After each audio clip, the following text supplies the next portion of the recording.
কিরে, আমি তো কিছুই বুঝতেছি না, সব জায়গায় থাপড়ানো হয় লেখা কেন?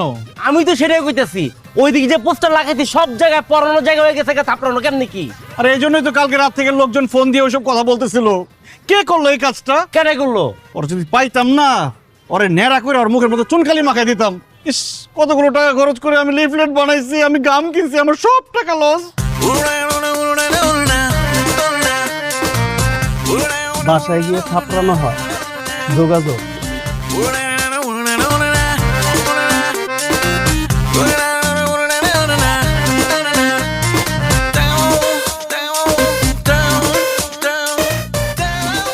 হ্যালো হ্যালো ভাই, থাপড়ানোর রেট কত?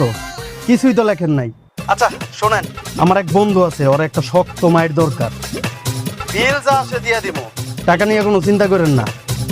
50,000 1 লাখ যা লাগে দিব, টাকা আমার হাতের ময়লা, কাজটা করে দিতে হইব। ফোন রাখ, ফোন রাখ। ভাই কাটায় ফোন দিছে, কার লগে চিল্লাইছো? আরে কত বড় সাহস, আমারে ভাবছে আমি নাকি থাপড়ানোর সার্ভিস দেই। আমি তার বন্ধুরে গিয়ে থাপড়াবো, সে আমার 50,000 টাকা। এই কি 50,000 টাকা দিবে? ও মাই গড, কাজ তো হয়ে গেছে।